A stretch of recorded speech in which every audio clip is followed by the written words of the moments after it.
Bom dia, tá começando mais um episódio da Loléria, seu podcast jurídico direto, prático e sem juridiquês. Eu sou o Victor. E eu sou a Cibele, bora pra mais uma sexta-feira. E hoje, no tributário, a CNI foi ao STF contra trechos da LC 224 de 2025 sobre redução de incentivos fiscais. E no administrativo, o STJ decidiu que estação de compressão de gás não gera royalties por si só. No constitucional, uma MP mudou o cálculo do piso do magistério e fixou reajustes de 5,4% para 2026. E no processual penal, o Congresso articula CPI do Banco Master enquanto a investigação segue no STF. E no eleitoral, o STF arquivou o inquérito sobre blitz no segundo turno de 2022 contra 2 delegados da PF após manifestação da PGR por falta de justa causa. E o comentário de hoje é da Bela, que falou assim: "Bom dia, lamentável a situação que está acontecendo no X. A IA tem saído do controle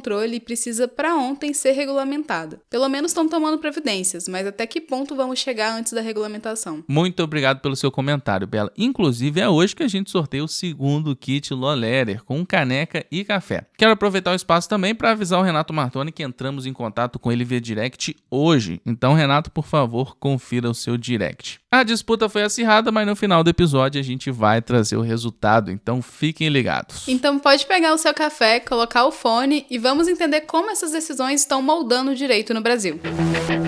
E vamos começar com direito tributário. A CNI acionou o STF contra trechos da LC 224 de 2025, que permitem reduzir ou suprimir incentivos fiscais federais já concebidos. A entidade sustenta que a norma pode atingir benefícios outorgados por prazo certo e condicionados a contrapartidas, mesmo durante a vigência originalmente prevista. Segundo a CNI, a lei preserva expressamente apenas os benefícios por prazo certo quando a condição onerosa estiver ligada a investimento em projeto aprovado pelo Executivo Federal até 31 de dezembro de 2025. Para a Confederação, esse recorte deixaria de fora outras contrapartidas assumidas pelo contribuinte que não dependem dessa aprovação ou não se enquadram como investimento. A ação foi distribuída ao ministro André Mendonça e tramita como ADI 7920. O pedido busca derrubar o trecho que limita a preservação dos benefícios a projetos aprovados até a data fixada e suspender a expressão que, segundo a CNI, restringe o conceito de condição onerosa. No pano de fundo, o debate envolve segurança jurídica e proteção da confiança versus a margem do legislador para rever políticas de renúncia fiscal com referência a fundamentos do CTN e a precedentes do STF citados pela entidade.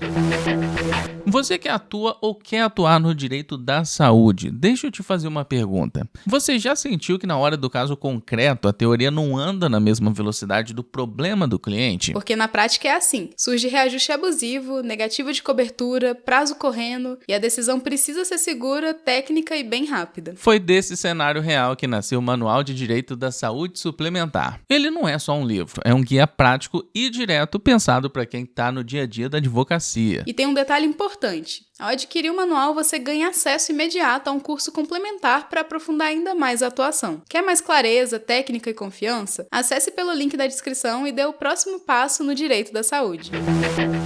E vamos voltar com o direito administrativo. A primeira turma do STJ decidiu que ter estação de compressão ou de regulagem de pressão de gás natural no território não gera por si só direito a royalties. Para o colegiado, essas estruturas não se equiparam aos city gates, os pontos de entrega em que ocorre a transferência do gás do transportador ao agente que vai recebê-lo para as etapas seguintes. O caso envolveu o município de Itajuípe, Bahia, que pediu royalties terrestres e marítimos por abrigar uma estação de compressão de gás natural, alegando que ela se assemelharia a ponto de entrega. Em primeira instância, o pedido foi negado, mas o TRF1 acolheu a apelação e reconheceu o direito ao repasse. A ANP recorreu e o STJ reformou o acórdão do TRF1. Prevaleceu o voto da ministra Regina Helena Costa, afirmando que o regime de compensação tem critérios específicos e que a inclusão de municípios com city gates decorreu de alterações legislativas, mas isso não autoriza estender o mesmo tratamento a toda a infraestrutura de transporte por gasodutos. A decisão destacou a diferença técnica e jurídica. Citygate envolve entrega do gás e mudança operacional do fluxo entre agentes. Já as estações de compressão e regulagem ajustam pressão e garantem segurança e continuidade do transporte sem realizar a entrega do produto. Na prática, o entendimento orienta disputas semelhantes. Em regra, a discussão passa pela existência de Citygate e pelo atendimento aos critérios legais e regulatórios.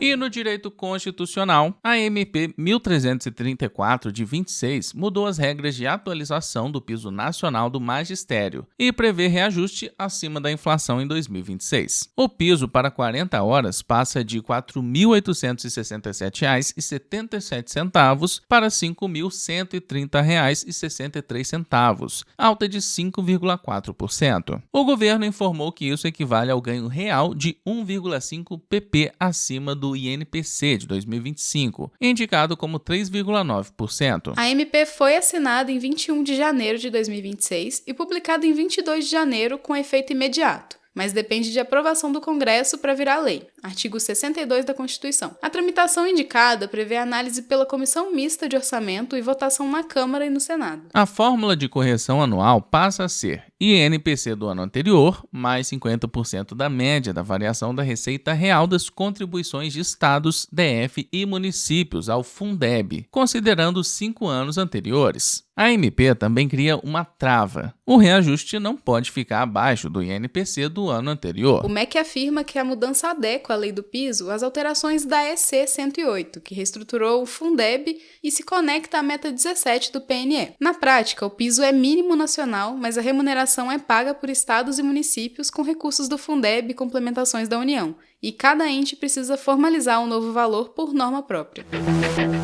E vamos com o direito processual penal. No Congresso, avançou a articulação para instalar uma CPI sobre o Banco Master. No Senado, o senador Eduardo Girão, do Novo, disse ter reunido 42 assinaturas acima do mínimo exigido. A instalação ainda depende de atos formais, como leitura do pedido em plenário e definição dos passos regimentais. Em paralelo, a movimentação para uma CPI com deputados e senadores buscando ampliar o alcance das apurações. A cobertura jornalística relaciona esse movimento ao interesse institucional do Congresso em investigar suspeitas atribuídas ao caso. No STF, a investigação tramita com o ministro Dias Toffoli como relator. Notícias indicam depoimentos marcados para 26 e 27 de janeiro de 2026. Parte por videoconferência, com acesso das defesas e autos sob sigilo. As apurações citadas mencionam suspeitas de gestão fraudulenta, gestão temerária e organização criminosa, e discussões sobre operações financeiras, incluindo referências a carteiras de crédito e ao BRB, conforme reportado. Também foi noticiado que o relator avaliaria a possibilidade de remeter o caso à primeira instância conforme o avanço das diligências. E do ponto de vista constitucional, CPIs têm poderes de investigação próprios de autoridades judiciais, mas devem respeitar limites legais e não substituir o judiciário.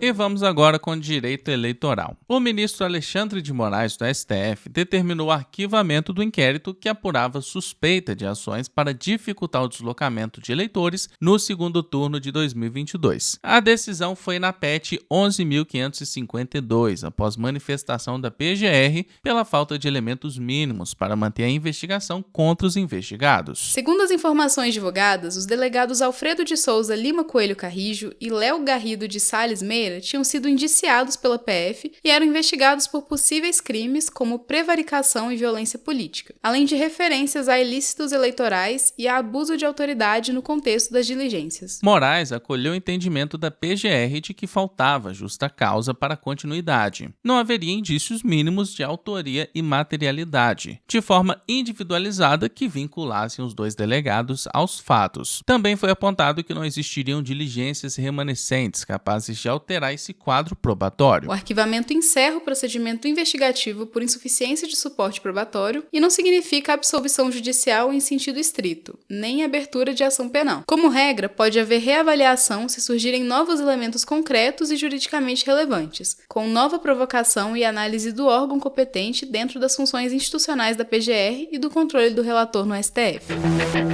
E agora a gente vai fazer um giro pelas principais matérias civilistas. A terceira turma do STJ entendeu que a disponibilização a terceiros, fora das hipóteses legais de dados de histórico de créditos mantidos em bancos de dados, gera dever de indenizar com dano moral presumido e responsabilidade objetiva. Distinguindo score, histórico e dados cadastrais, de implemento, Lei 12.414 de 2011, determinou abstenção e indenização. Decisão judicial reconheceu o dever do Estado de indenizar jovens por agressões atribuídas a policiais militares durante o Carnaval, à luz da responsabilidade civil objetiva por atos de agentes públicos. O entendimento tende a reforçar a reparação por danos morais e materiais quando comprovado abuso no emprego da força. A segunda Vara Civil de Belo Horizonte assentou que, existindo prescrição médica, a cláusula contratual que exclui a cobertura de internação domiciliar, o home care, tende a ser reputada abusiva, por restringir tratamento indispensável e comprometer a finalidade assistencial do plano de saúde. Sem um inteiro teor, não se delimitam fundamentos e extensão. E, por fim, a 35ª Câmara do TJSP reconheceu a responsabilidade objetiva de clínica psiquiátrica pela fuga de paciente que invadiu residência, por risco inerente à atividade, artigo 927, parágrafo único do CC, e fixou a indenização por dano moral em R$ 7.500.